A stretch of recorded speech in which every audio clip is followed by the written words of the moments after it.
The summer's biggest sequel took 36 years to take flight, but beyond Top Gun, arguably the second most celebrated, is less than 3 years in the making. MoviePass is returning for another go. The wait list for the relaunched MoviePass theater subscription service is open, but the company says overwhelming demand crashed the site earlier today. Joining us now is MoviePass founder and CEO Stacy Spikes and Yahoo Finance's Ali Canal. Nice to see you both. So there are 43% fewer major releases than in 2019, Stacy. There are far more streaming options. Why now? Well, sometimes when the market is tougher, that's when people become more open to new revolutionary ideas. We saw that in the music industry.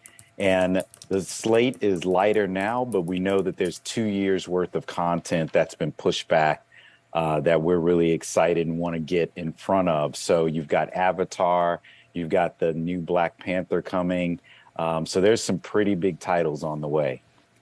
And Stacy, can you give us a little bit more clarity on how this new business model is going to work? What do those price tiers get you? Will different movies be ranked differently depending on popularity? For example, will Avatar cost me X amount of credits versus an indie film? Will that be less credits? How will this work for the consumer? Yeah, you're on the right track. So basically what we've done is set up a marketplace. It allows the studios and the theaters to do peak and off-peak pricing, so to speak.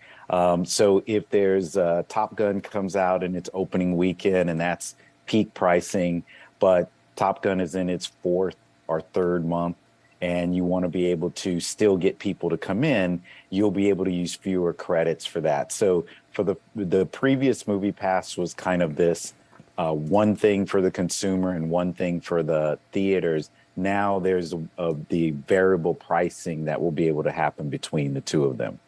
And considering that a lot of these big theater chains have their own loyalty programs now, how do you safeguard your business to make sure that what happened in 2019 does not happen again? Yeah, that's a really good one. So what we found was through polling and some of the other things that we saw through our own data, on average, the average moviegoer goes to 3 different circuits. So when asked, people would prefer a universal system that allows them to go to any theater they want, because usually the same theaters are showing the same content.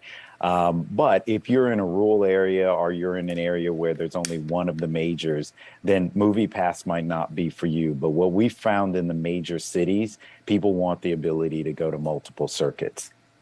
You talked about peak and off-peak pricing in terms of new releases versus old. Will that also apply to the time of day? Yes, time of day and time of week. So you'll see it sometimes where a theater may take a Tuesday night movie and it's less than, say, a Friday night movie. So when there's a dip in the normal attendance window, you'll probably use fewer credits to go see a movie than you would at Friday or Saturday night. And as Dave alluded to earlier, there's a lot of volatility in the media space right now. We had Cineworld potentially filing for bankruptcy. We have a lot of streaming entrants into the space as well. For you as a business owner of this company, what's your biggest concern about the relaunch? Yeah, the biggest concern really was prior to COVID. I think now is a more exciting time where you want to get in the water, where you can help create lift and help drive that traffic back. So I'd rather be launching now than be launching before COVID. And the other thing that's really exciting is, again, you had 2 years worth of releases that are moved back, and we saw a lot of high demand for titles this summer. I think we broke 3 or 4 records. I know 4th of July with Top Gun. I know Thor, and also I think Minions broke records. So there is demand. Product needs to come back into the marketplace, and we want our tools and our software to be there to help that lift on the back end.